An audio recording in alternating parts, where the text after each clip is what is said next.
গুনে গুনে দুবার আইপিএলে ডাক পাওয়া সত্ত্বেও খেলতে যেতে পারেননি তাসকিন আহমেদ। মিস করেছিলেন পাকিস্তান সুপার লিগও।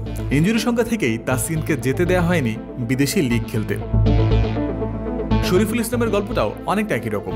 2024 আইপিএলে পুরো সময়ের জন্য তাকে দলে পেতে চেয়েছিল লখনৌ সুপার জায়ান্টস, কিন্তু জিম্বাবুয়ে সিরিজ থাকার কারণে খুব অল্প সময়ের জন্য তাকে ছাড়তে চেয়েছিল বাংলাদেশ ক্রিকেট বোর্ড। তাই আর কোনো রেসপন্স করেনি লখনৌ। একই সাথে ইনজুরির সংখ্যা থেকে যায়, এটাও ছিল শরীফুলকে না ছাড়ার অন্যতম কারণ। তাসকিন শরীফুলদের বিদেশি লিগে খেলানোর ব্যাপারে সীমাবদ্ধতা রেখেছিল বিসিবি। উদ্দেশ্য ছিল যেন জাতীয় দলে পূর্ণ সুস্থ অবস্থায় ফুল সার্ভিস দিতে পারেন তারা। বিশ্বকাপে ফ্রেশ অবস্থায় পাওয়ার ইচ্ছাও ছিল অন্যতম কারণ। কিন্তু ভাগ্যের কি নির্মম পরিহাস, বিশ্বকাপ শুরু হওয়ার আগ মুহূর্তেই ইনজুরিতে পড়ে গেলেন শরীফুল ও তাসকিন। এখন ওয়ালটন ফ্রিজ কিনে অনেকের মতো আপনিও হয়ে যেতে পারেন মিলেনিয়ার। সেরা পণ্যের সেরা অফার, ওয়ালটন মিলেনিয়ার। তাদের বিশ্বকাপের মূল পর্বের ম্যাচ খেলা নিয়েই এখন তৈরি হয়েছে শঙ্কা। অথচ আইপিএল খেলে আসা মুস্তাফিজই এখনো পর্যন্ত আছেন ইনজুরি মুক্ত। 1 জুন ভারতের বিপক্ষে বিশ্বকাপের প্রস্তুতি ম্যাচে বল ধরতে গিয়ে হাতে ব্যথা পেয়েছেন শরীফুল। অনেকটা ফুলে গেছে তার বোলিং হ্যান্ড, সাথে দিতে হয়েছে 6টি সেলাইও। যে কোনো ধরনের সেলাই শুকাতে সময় লাগে, তাই 8 জুন শ্রীলঙ্কার বিপক্ষে শরীফুলকে না পাওয়ার সম্ভাবনা অনেক বেশি।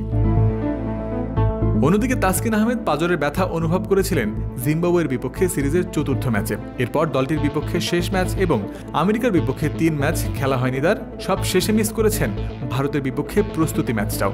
এই মুহূর্তে সেরে ওঠার প্রক্রিয়ায় রয়েছেন তাসকিন। শ্রীলঙ্কার বিপক্ষে প্রথম ম্যাচ দিয়েই তাকে মাঠে ফেরানোর চেষ্টায় রয়েছে ম্যানেজমেন্ট। তবে এখনও তা রয়েছে যদি কিন্তু অন্তরালে।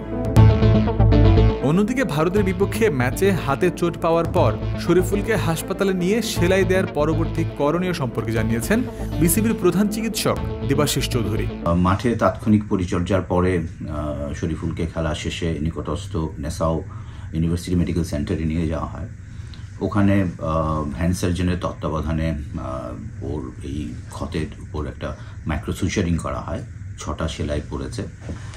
তো আমরা 2 দিন পরে ও ড্রেসিং পাল্টানোর জন্য আবার হ্যান্ড সার্জনের কাছে যাব। তখন আমরা আসলে বুঝতে পারবো যে ওর রিটার্ন টু প্লের জন্য কীরকম সময় লাগবে। শরীফুলের গুরুত্বের কথা বিবেচনা করে আমরা ওর মেডিকেল চিকিৎসার ব্যাপারে সর্বোচ্চটা দেওয়ার চেষ্টা করছি। এখনও নিশ্চিত করে বলা যাচ্ছে না শরীফুল কবে মাঠে ফিরতে পারবেন। যদি 8 তারিখের ম্যাচের আগে তাসকিন শরীফুল কেউই ফিরতে না পারেন, তাহলে বাংলাদেশ টিম ম্যানেজমেন্টের কাছে পেসার হিসেবে অবশিষ্ট থাকবেন কেবল মুস্তাফিজ ও তানজিম সাকিব। আর হাতে মাত্র 2 জন পেসার অবশিষ্ট থাকা ম্যানেজমেন্টকে চিন্তায় ফেলার কথা। জয়ন্ত বিন্দু, ক্রিক ফ্রেন্সি।